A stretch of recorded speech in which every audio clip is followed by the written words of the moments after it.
আজকে আমি শেয়ার করব আপনাদের মাঝে গলদা চিংড়ি কিভাবে আমি বাসায় ফ্রাই করি কক্সবাজার স্টাইলে। হ্যালো এভরিওয়ান, আসসালামু আলাইকুম। সবাই কেমন আছেন? আশা করছি অনেক অনেক ভালো আছেন। আমিও আপনাদের দোয়ায় কিন্তু অনেক ভালো আছি। তো আজকে নিয়ে আসলাম কক্সবাজার স্টাইলেই কিন্তু গলদা চিংড়ি ফ্রাই। তো আমি কক্সবাজারে কিন্তু এই ফ্রাইটা খেয়েছি এবং ওইখানের ভাইয়ারা কিন্তু আমাকে রান্না করতেও সুবিধা করে দিয়েছেন যে আমি তাদের সাথে রান্না করব। দ্যাটস ওয়াই আমি এখানে রান্নাও করেছি এই কক্সবাজারে। এই ফ্রাইটা আমার অনেক ভালো লাগে। তো আমি ওইখানেও দেখেছি যে ওনারা কিভাবে এই ফ্রাইটা করেন, তো আপনাদের মাঝে আজকে শেয়ার করে দিব। তো প্রথমে আমি কয়েকটা চিংড়ি মাছ নিয়ে নিয়েছি, গলদা চিংড়ি। আমি এভাবেই কিন্তু পুরোটাই রাখবো। আমি কিন্তু এখানে যে চুচাগুলো এগুলো কিন্তু ফেলবো না। আর এগুলো ক্রিস্পি হওয়ার পরে তেলে ভাজার পরে কিন্তু এগুলা অনেক ভালো লাগে খেতে এবং অনেক ফ্লেভার আসে। প্রথমেই তেলটা গরম করতে দিয়ে দিলাম এবং মাছটা আমি ভালো করে ধুয়ে নিয়েছি। তারপর চালের গুঁড়া দিয়ে দিচ্ছি এখানে পরিমাণ মতো। দিয়ে দিব আধা চা চামচ লবণ এবং মরিচ গুঁড়ো আধা চা চামচ, হলুদ গুঁড়ো আধা চা চামচ, ধনে গুঁড়ো আধা চা চামচ এবং আমার বাসায় তৈরি জিরা ফোড়ন, হোমমেড এটা। তারপরে একসাথে আলতো আলতো করে আমি মাখিয়ে নেব, যেহেতু এটা অনেক কাটা, হাতে লাগলে ব্যথা করতে পারে। সেহেতু আমি আস্তে আস্তে প্রত্যেকটা মশলার সাথে মিশিয়ে নিব চিংড়ি মাছগুলো। এবং এভাবেও যদি না হয় ঠিক আমি অন্য প্রসেসিংটা নেব। তো আগে আমি একটু করে মাখিয়ে নিচ্ছি ভালো করে, দেখতেই পারতেছেন। এবং বাটিটা ধরে এখন আমি একটু ঝাড়া দিব, তাইলে সব উপকরণ একসাথে লেগে যাবে আর হাতের ব্যথা পাওয়ার কোনো চান্স নাই। এই তো আমি এখন হাত দিয়ে একটু ঝাঁকি দিয়ে দিব এরকম করে। আপনারা ঠিক একইভাবে করতে পারেন। ভিডিওটা যদি এই পর্যন্ত এসে আপনাদের ভালো লেগে থাকে অবশ্যই লাইক, কমেন্ট, শেয়ার এবং সাবস্ক্রাইব করে আপনারা আমার পাশে রেখে থেকে যেতে পারেন। এবং ফেসবুক পেজ থেকে দেখে থাকলে অবশ্যই আমার ইউটিউব ডেসক্রিপশন বক্সে আমার ফেসবুক পেজটার লিঙ্ক দেওয়া আছে, আপনারা ওইখান থেকে ফলো দিতে পারেন, ওইখান থেকে ভিডিও দেখতে পারেন, আমাকে ফলো দিবেন অবশ্যই। তো এই তো হাত দিয়ে ভালো করে মাখিয়ে নিচ্ছি এবং এইভাবে একই প্রসেসিংয়ে যদি আপনারাও বাসায় ট্রাই করেন অনেক দারুণ ইয়ম্মি হয়। বাজারে যেরকম ফ্লেভারটা থাকে গলদা চিংড়ি ভাজার, ঠিক একইভাবে বাসায়ও কিন্তু ফ্রাই করলে দারুণ হয়। তো তেলটা গরম হয়ে গিয়েছে এবং চুলার আঁচটা লো আছে। এখন আমি সবগুলো দিয়ে দিব।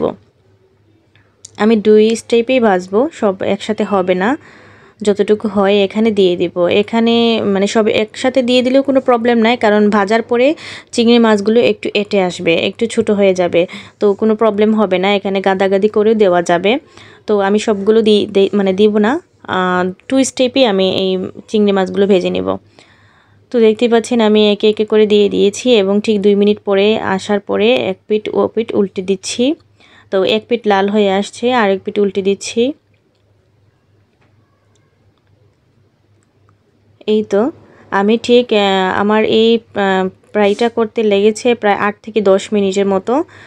খুব তাড়াতাড়ি কিন্তু হয়ে যায় এই ফ্রাইটা। আর অনেক মজার কিন্তু আজকের এই ফ্রাইটা। বাসায় তৈরি করে অবশ্যই খেয়ে দেখতে পারেন। আমার কথা কতটুকু সত্য আমি নিজের হাতে বানিয়েছি দেখে বলতেছি না, সত্য এটা। আমি অনেকবার এটা কিন্তু বাসায় বানাই, কারণ আমার এই ফ্রাইটা আমার অনেক ভালো লাগে। আমি যখন কক্সবাজার গিয়েছিলাম না, তখনও কিন্তু এইরকম গলদা চিংড়ি বাসায় বানিয়ে খেতাম, খুব ভালো লাগতো। তো এক স্টেপটা হয়ে গিয়েছে, আমি এখন বাটিতে তুলে নেব। পরের স্টেপ ঠিক একইভাবে আমি ভেজে নেব। তো সবগুলো উপকরণ দিয়ে এভাবে মশলা দিয়ে মাখিয়ে একবার এই চিংড়িগুলো খেয়ে দেখবেন, অসম্ভব মজা লাগে। তো এই তো আমি এই ডিশে নিয়ে নিচ্ছি এবং আমি আবারও পরিবেশন করব। এটাতে আমি মেইন করব না, আমি মাছের একটা ডিশ আছে আমার, ওইটাতেই নিয়ে নেব। ওইটাতে আমার অনেক ভালো লাগে নিলে। তো এই তো সব তুলে নিলাম। এখন একটু বিট লবণ দিয়ে দিব ঘ্রাণের জন্য আর টেস্টের জন্য। দারুণ কিন্তু ফ্লেভার আসে বিট লবণটা দেওয়ার পরে, আর খেতেও কিন্তু অনেক ভালো লাগে। তো এই তো আমি একটু হাত দিয়ে ঝাঁকিয়ে কিন্তু একটার পিঠে আরেকটার পিঠে লাগিয়ে দিব, কারণ এগুলো হাত দিয়ে লাগানো যায় না। তো এই তো এখন আমি মাছের একটা ডিশ আছে আমার, ওইটাতেই নিয়ে নিচ্ছি। এইটাতে নিলে অনেক সুন্দর লাগে, সেজন্যই আমি নিলাম। আর যেহেতু নিজেরাই খাবো, নিজেদেরও একটা পছন্দ আছে, সেহেতু আমি এইটাই করলাম, আমার ভালো লাগছে। সো আপনারা বাসা ট্রাই করে দেখতে পারেন অবশ্যই। আর একটা অবশ্যই আমি খেয়ে দেখাবো, অনেক ক্রিস্পি কিন্তু হয়েছে আজকের এই গলদা চিংড়ি ভাজা ফ্রাইটা। আমার কিন্তু খুবই ভালো লাগছে, আপনারা বাসা ট্রাই করে দেখতে পারেন। আজকের আমার কণ্ঠটা অনেক চেঞ্জ, আপনারা মেনে নেবেন। আর আমি দুঃখিত, আমি আবারও বলছি, আমার এটা প্রফেশনাল, আমার এখানে আসাই লাগবে, সেজন্য আমি এই ভয়েসেই চলে আসলাম। আমার গলায় অনেক ব্যথা, কথা বলতেও পারি না, তো যেহেতু ভিডিও দিতে হবে সেহেতু আসতেই হবে, এটা তো আমার প্রফেশনাল। যাই হোক, তো আজকের এই পর্বটা কেমন হয়েছে ভিডিওটা অবশ্যই জানাতে ভুলবেন না কমেন্টের মাধ্যমে। সুন্দর সুন্দর কমেন্টগুলো আপনাদের আমার অনেক ভালো লাগে, উৎসাহিত হই আমি। তো এই তো সস দিয়ে পরিবেশন করে নেব আজকের এই গলদা চিংড়ি ফ্রাই, একটা আপনাদের মাঝে শেয়ার করে দিচ্ছি, খেয়েও দেখাচ্ছি, দারুণ কিন্তু খেতে হয়েছে।